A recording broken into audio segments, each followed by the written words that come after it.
Modern Singapore is internationally recognized for its rapid economic progress and relative social harmony. Western leaders have labeled this phenomenon as Singaporean exceptionalism, describing Singapore as being positively different from the rest of the Southeast Asian region, politically and economically. Its success is largely attributed to strict policies under the one-party rule system, which has dominated the political landscape of Singapore for the past 5 decades.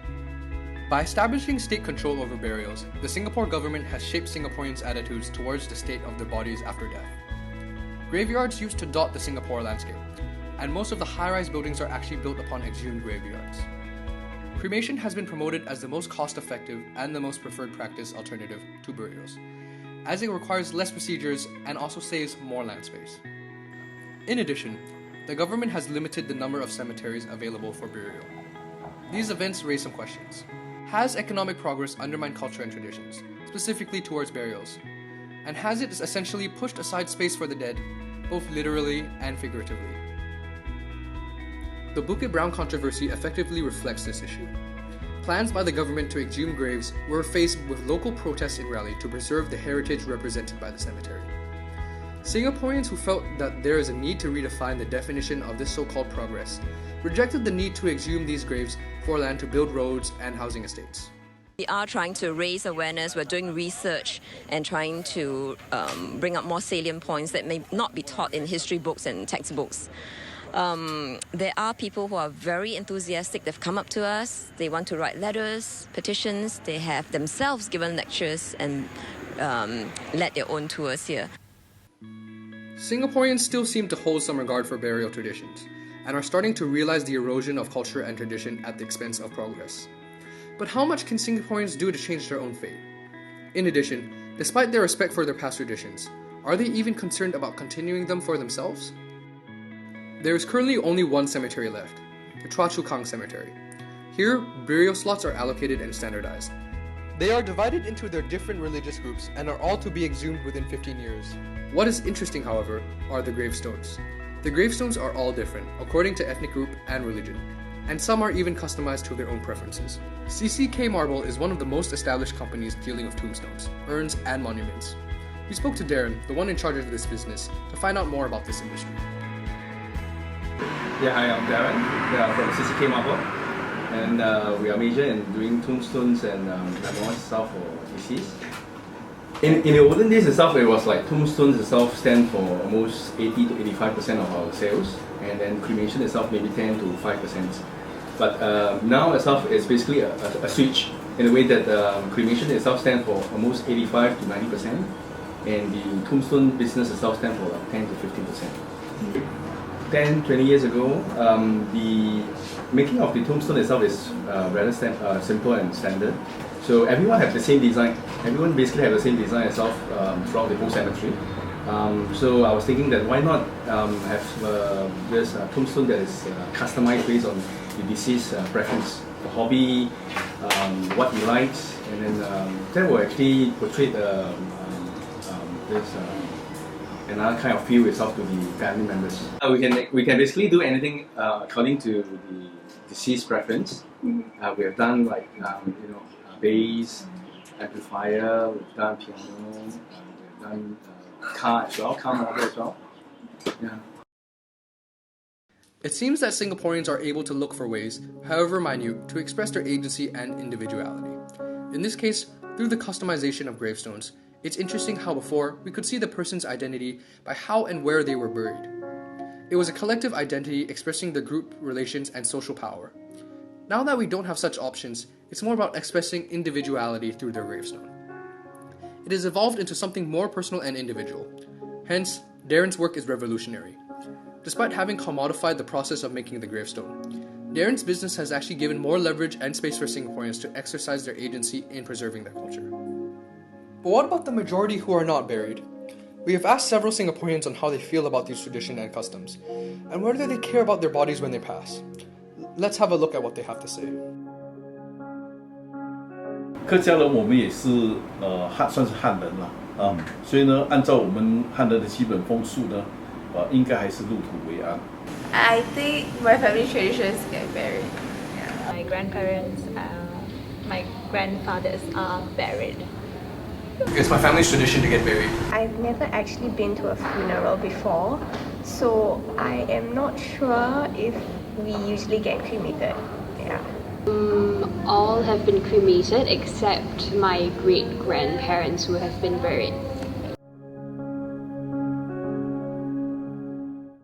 以前是根据我知道是并没有并不流行了所谓火化了火化可能是因为现代的发展的需求我们发现就是火化比较卫生比较省地方应该是最近的这种新的趋势按照旧的趋势我想还是应该是土葬然后放那个骨骸I would say not really, because the Singapore government has a lot of controls over the burial procedures in Singapore. I think based on their religion, they would think differently. There's a large population that's Buddhist and Taoist, so maybe the rituals do matter. But I think nowadays most people are cremated because they cannot afford to pay for the burial. There's no more tradition because of lack of space, so we have to cremate instead of bury. I think the general consensus is that we will be cremated because I think that's the most common way of dealing with the body after you die, in Singapore at least.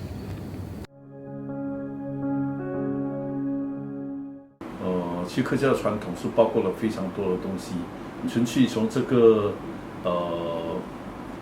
是火化还是不是火化，我觉得是不会影响我们的传统其实客家的传统就是应变所以呢，来到新加坡这个地小人多的国家，我们变成火葬，我觉得是理所当然的。Actually, I don't really care.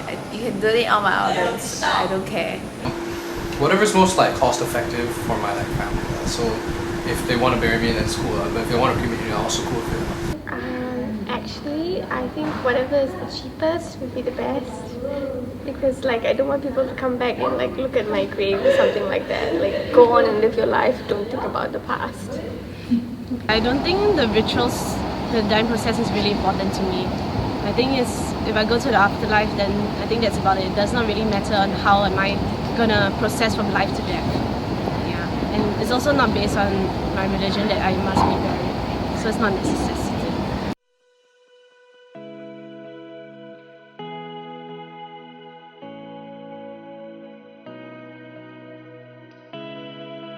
Why do most Singaporeans just agree to cremation?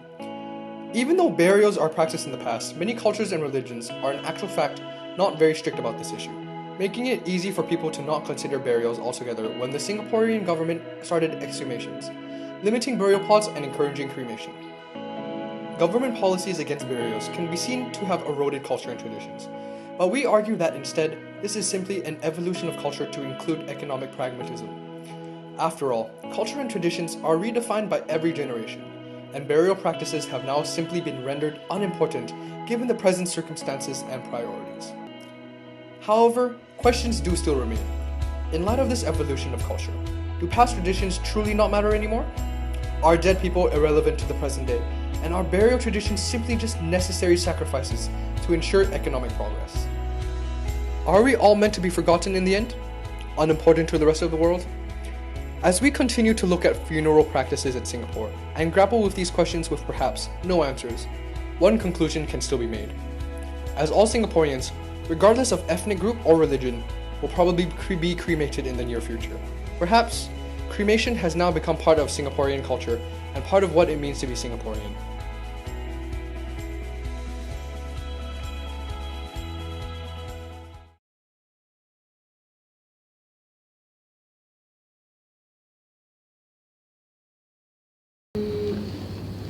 At the moment, I would like for it to be more personalized, just to give.